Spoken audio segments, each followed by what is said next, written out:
Hello viewers, आज एक योग पर चर्चा करेंगे। मोक्षदायक योग जिसे बोला जाता है। गुरु और केतु के एक साथ बैठने पर, गुरु केतु 12वें भाव में एक साथ बैठे हों तो ऐसा माना जाता है कि व्यक्ति का आखिरी जन्म होता है, उसके बाद उसे मोक्ष मिल जाता है, यानी वो दोबारा जन्म नहीं लेता। लेकिन इसके साथ ही सूर्य की स्थिति देखना भी बहुत ज़रूरी है। कुंडली में आपके गुरु और केतु भले ही 12वें में बैठे हों, बली अवस्था में बैठे हों, आपका सूर्य अगर निर्बल है, राहु केतु शनि के साथ है या राहु केतु शनि की दृष्टि में है, तो आपका सूर्य पाप पीड़ित हो गया है। ज्योतिष में सूर्य को आत्मा का कारक ग्रह कहा जाता है, यानी वो आत्मा है। जो आत्मा पवित्र होती है वही मोक्ष की हकदार होती है।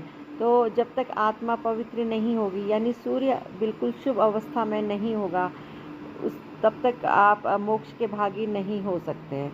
तो गुरु केतु की 12वें भाव में होने के साथ साथ सूर्य की प्लेसमेंट को देखना भी बहुत ज़रूरी है, ये कहने के लिए कि ये व्यक्ति का आखिरी जन्म है और उसे मोक्ष मिलेगा। मिलते हैं नेक्स्ट वीडियो में।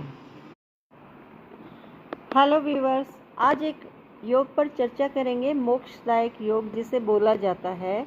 गुरु और केतु के एक साथ बैठने पर, गुरु केतु 12वें भाव में एक साथ बैठे हों तो ऐसा माना जाता है कि व्यक्ति का आखिरी जन्म होता है, उसके बाद उसे मोक्ष मिल जाता है, यानी वो दोबारा जन्म नहीं लेता।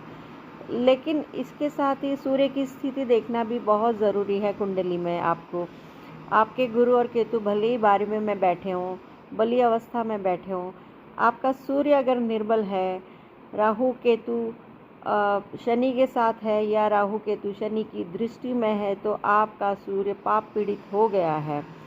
ज्योतिष में सूर्य को आत्मा का कारक ग्रह कहा जाता है, यानी वो आत्मा है। जो आत्मा पवित्र होती है वही मोक्ष की हकदार होती है। तो जब तक आत्मा पवित्र नहीं होगी, यानी सूर्य बिल्कुल शुभ अवस्था में नहीं होगा, तब तक आप मोक्ष के भागी नहीं हो सकते।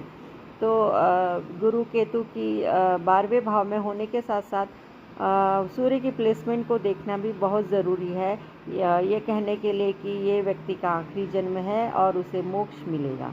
मिलते हैं नेक्स्ट वीडियो में।